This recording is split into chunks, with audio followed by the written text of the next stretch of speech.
Midnight, September 4th, 1944. A machine gun pit outside Sars-la-Bruyère, Belgium.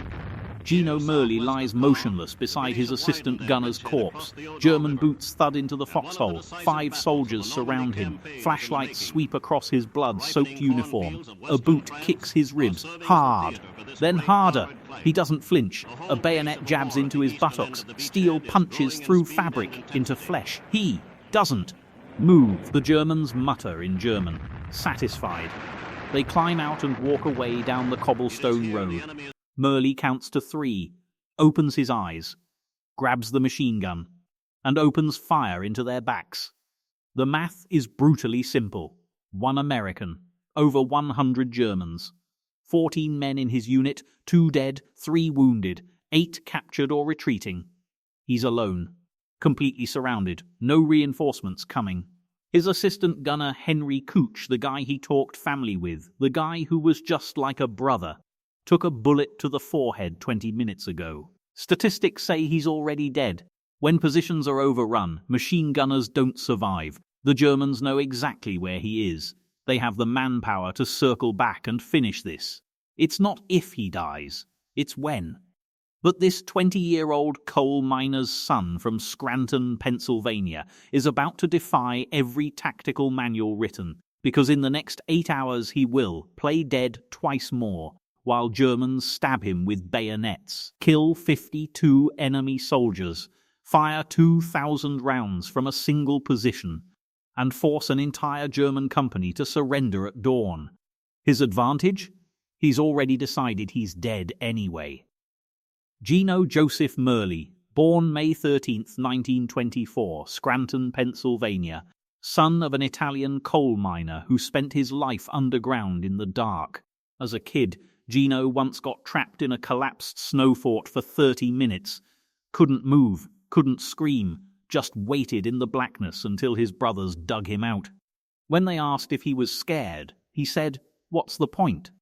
That's the thing about Gino Merli. Fear never seemed to change his calculations. But to understand how a machine gunner holds off 100 Germans alone for 8 hours, you need to know what made him different.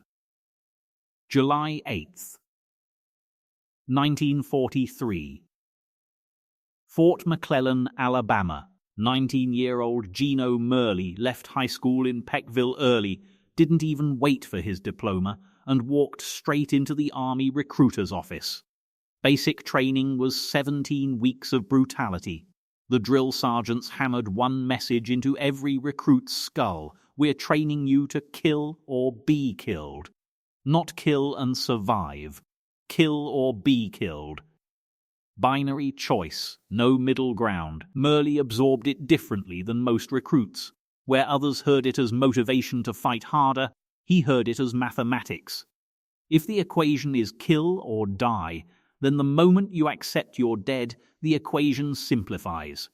You just kill. At the machine gun range, his instructors noticed something odd. Most recruits flinched at the weapon's recoil, gradually adjusting. Merli didn't flinch once. Not the first time, not the 100th. He qualified expert marksman with the .30 caliber Browning M1919 machine gun. Not because he was naturally gifted, his scores were good but not exceptional. He qualified because he never rushed. While other gunners panicked and sprayed rounds everywhere, Merli would pause half a second between bursts. Adjust. Fire. You fire slow, his instructor said. I fire accurate, Merli corrected. He was assigned to Company H, 18th Infantry Regiment, 1st Infantry Division. The Big Red One. June 6, 1944, 6:30 am. Omaha Beach, Normandy. 20-year-old Private First Class Merli hit the water when the landing ramp dropped. Chest deep, red with blood. Body parts floated past, a boot with a foot still in it, someone's hand reaching up like it was waving hello. Men screamed for medics who couldn't reach them. Merli waded forward. Bullets kicked up fountains of wet beach around him. He didn't run. Running made you a vertical target. He walked, fast, but walked, hunched low, weapon high, scanning for muzzle flashes. A sergeant screamed for covering fire. Merli dropped prone, set up his machine gun and fired 3-second bursts at a concrete bunker 200 yards uphill. The German MG-42 went quiet, just for a moment. But a moment was enough. 5 guys sprinted past him toward the seawall. He made it off the beach. 6 minutes of combat. But those 6 minutes changed something fundamental. The next day, his unit pushed inland to clear a mined hillside. Men stepped on explosives, lost feet, lost legs. Each wounded soldier injected himself with morphine, then planted his rifle in the ground as a marker. Don't step here. They became human markers. Bleeding trail guides for the men behind them. Merli followed that trail of screaming soldiers to the top. They cleared the hill. Later he said they were human markers. That's what you did. You marked the path for the guy behind you. He understood. Everyone dies. The only question is whether your death helps someone else live. By August 1944, Merli and his assistant gunner, Henry Couch, were inseparable. Machine gun teams work that way. You spend more time with your A-gunner than your own family. Couch fed ammunition belts. Merli fired. 2 men, 1 weapon, perfect synchronization. They'd sit in foxholes between patrols and talk about home. Couch was from Pittsburgh, steel town, like Scranton was coal country.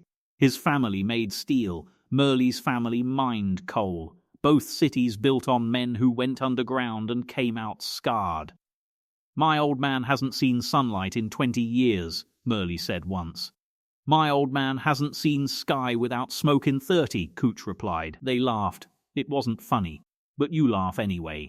During a skirmish near the Belgian border, their position took rifle fire from a tree line. Standard engagement. Merli fired. Adjusted. Fired again. High right, Couch said, watching the tracers. Merli corrected. Fired. That's it. Right there. You got him. The German rifle fire stopped. Afterward, Couch said something Merli never forgot. You don't shoot fast, but you never miss twice. Merli shrugged. Why would I shoot fast? I've got all day. Not in combat you don't. Sure I do, Merli said. I'm either alive all day, or I'm dead right now. Either way, I've got all the time I'm going to get. Couch thought about that, nodded. That's the craziest thing I've heard all week. But it's true, Merli said. 3 weeks later, Henry Couch would die at 11:47 p.m. September 4th, 1944. September 3rd, 1944. 1 day before Sars-la-Bruyère. Company H was resting in a captured German farmhouse. Hot food for the first time in a week. Merli and Couch sat against a stone wall, eating canned hash that tasted like heaven. You ever think about after? Couch asked. After what? After the war. When we go home. Merli thought about it. I'm finishing high school, maybe work for the VA, help guys with benefits and stuff.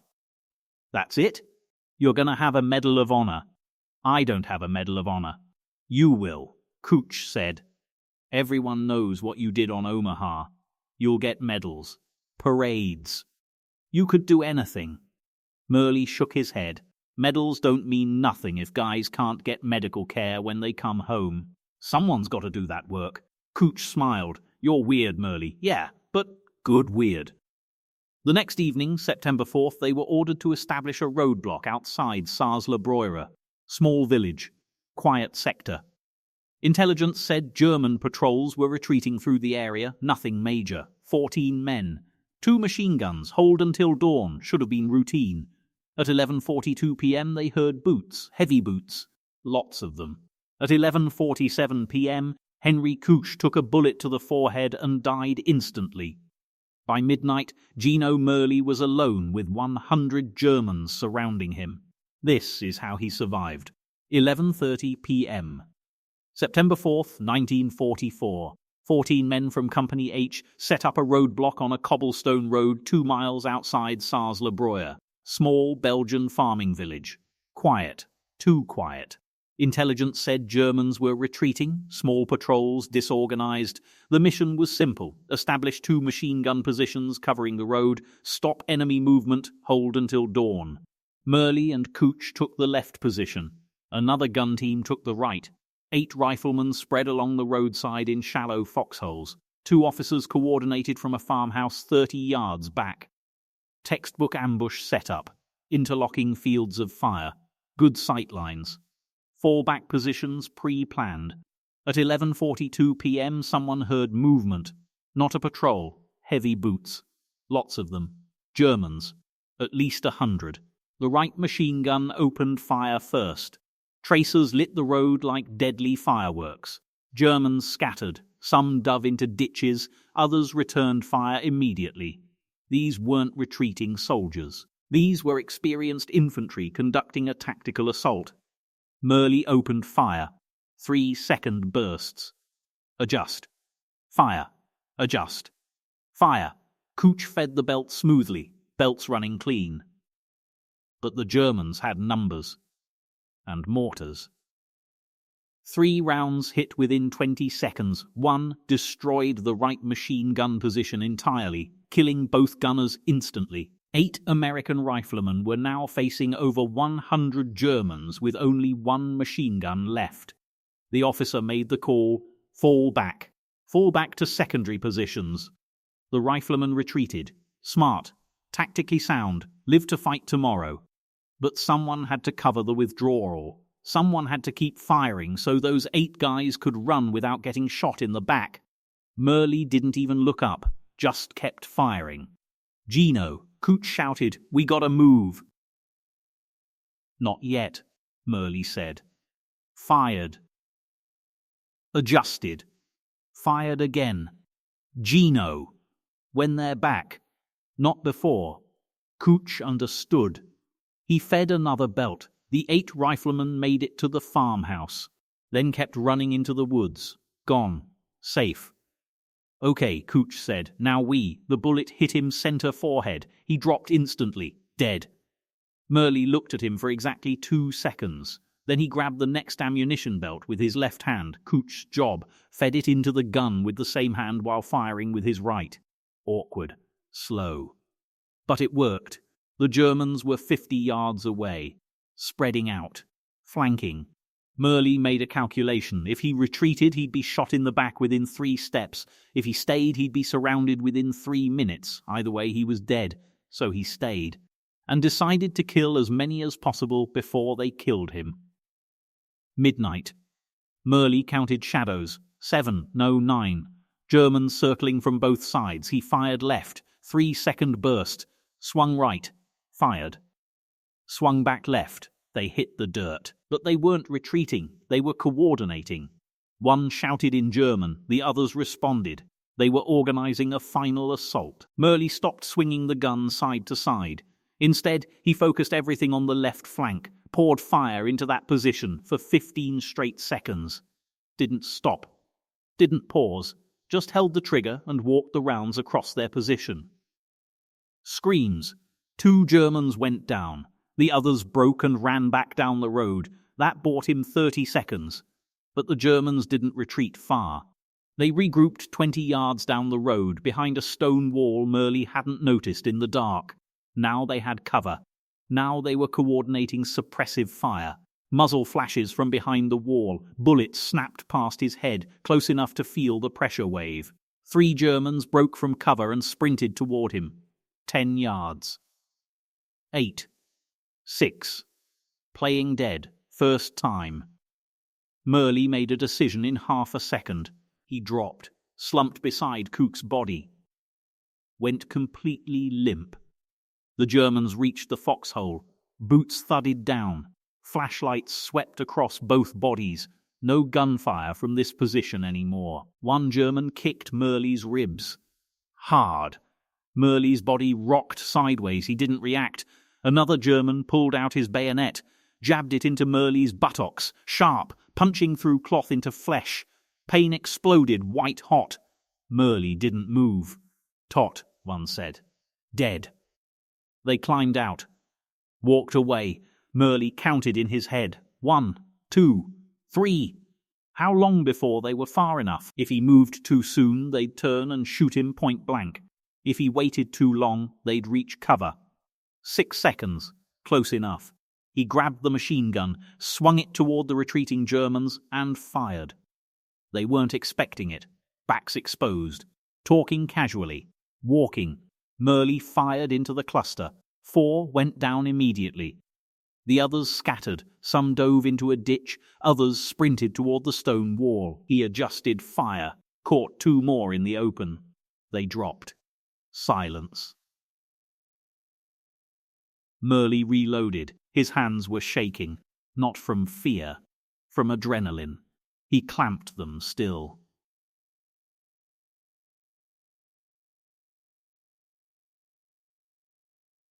Breathe. Assess. Reload. Wait. The Germans learn. The Germans weren't idiots. They'd just watched 2 dead Americans kill 6 of their guys. They knew someone was alive in that foxhole. Voices shouted. Coordinating. This time they'd do it right. Suppressive fire from the stone wall while a flanking team circled through the field to the south. Merli saw movement in the grass. Low. Crawling. 3, maybe 4 Germans working around his right side where the destroyed machine gun position left a gap. If they got behind him, it was over. You can't defend 360 degrees with 1 gun. He had 4 grenades. Standard issue. He'd forgotten about them. He grabbed one, pulled the pin, counted 2 seconds, threw it toward the crawling shapes. The explosion lit up the field, screaming. Movement stopped. He threw another grenade toward the stone wall, high arc, hoping it'd drop behind cover. Explosion. More screaming. Now the Germans knew he had grenades, which meant they'd be more cautious, which meant they'd take longer to organize the next assault, which meant he had time. Ammunition crisis. 2 am. Merli had been firing for over 2 hours. 8 ammunition belts, 2,000 rounds. He had 3 belts left. Standard combat load for a machine gun team was 10 belts. But Cooch had been carrying 5 of them. And Cooch's body was 3 feet away, but the belts were pinned under him. To get them, Merli would have to move. He waited for silence. No gunfire, no voices, just darkness and cordite smell. He low-crawled to Cooch's body, reached under, found the belt, pulled. It snagged Cooch's jacket, maybe his rifle sling. Merli pulled harder. Fabric ripped, belt came free. He crawled back, loaded. Now he had 8 belts again, enough to last until dawn. If he lasted until dawn, Germans were shouting again. Another assault coming. Playing dead, 2nd time. 4 am. The pattern repeated. Germans rushed the foxhole. Merli fired until they were 3 yards away, then dropped and played dead. Boots in the hole. Flashlights. Bayonets. This time they stabbed him twice, once in the left buttock, once in the right thigh. Pain like fire. Blood ran down his leg. He didn't move, didn't breathe, just counted.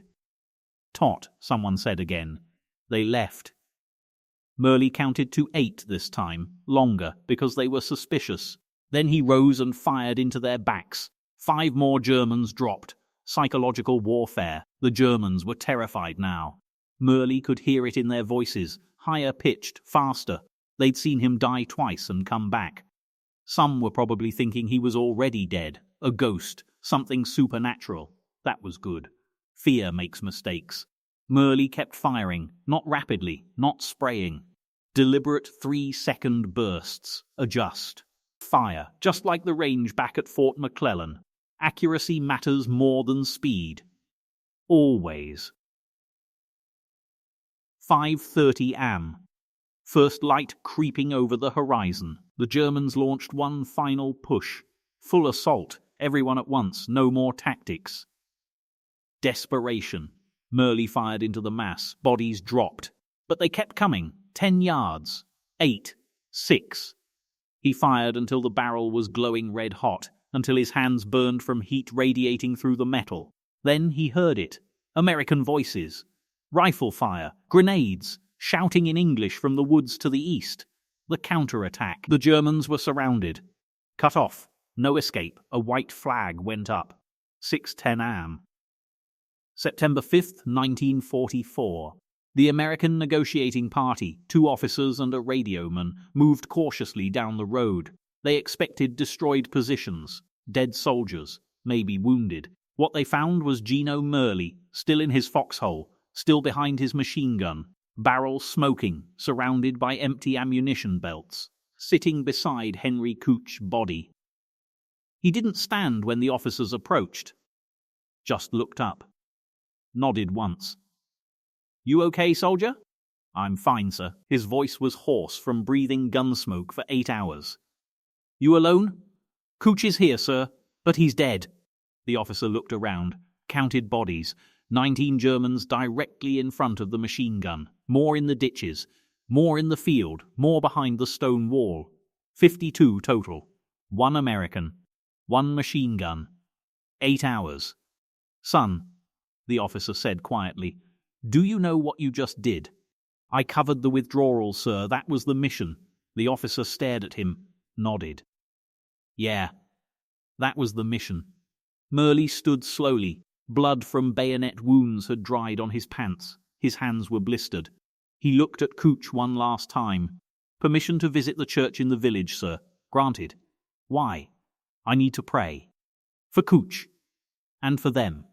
He gestured at the German bodies. "For them too." Within hours, the story spread through the entire 1st Infantry Division.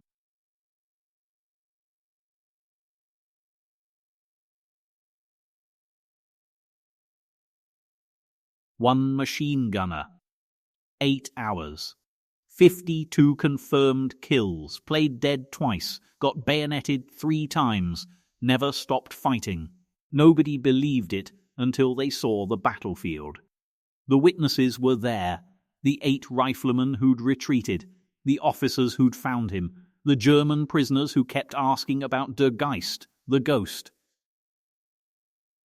War correspondent H.R. Knickerbocker from the Chicago Sun photographed Merli standing next to his machine gun, a skinny 20-year-old kid who hadn't slept in 36 hours. The photo ran in newspapers across America. The Medal of Honor recommendation came within a week. The division commander personally wrote, "Private First Class Merli's gallantry and courage, and the losses and confusion that he caused the enemy, contributed materially to our victory." But Merli wasn't thinking about medals. He went to the village church, a small Catholic chapel, and knelt for 2 hours. Prayed for Couch, prayed for the Germans he'd killed, prayed for their families. When asked why he prayed for the enemy, he said, "Because somebody should." Phase B.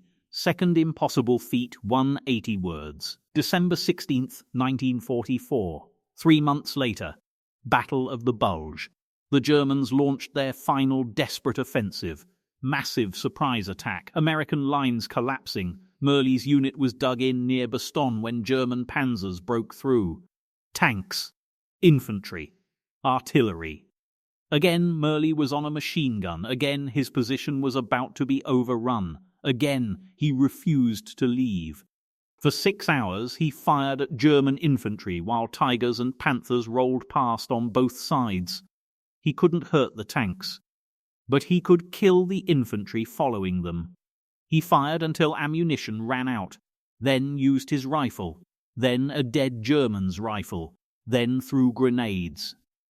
When reinforcements reached him, they found Merli in a crater surrounded by 17 more German bodies. He'd been wounded twice, shrapnel in his left arm, bullet graze across his ribs. He earned 2 Purple Hearts and a Bronze Star for the Battle of the Bulge.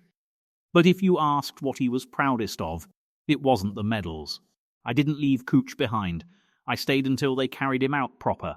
May 8th, 1945. The war ended. Merli came home to Scranton. First thing he did? Went back to high school. Graduated 1945. Walked across the stage with a Medal of Honor in his dresser and nobody knew. He could have toured, given speeches, cashed in on fame.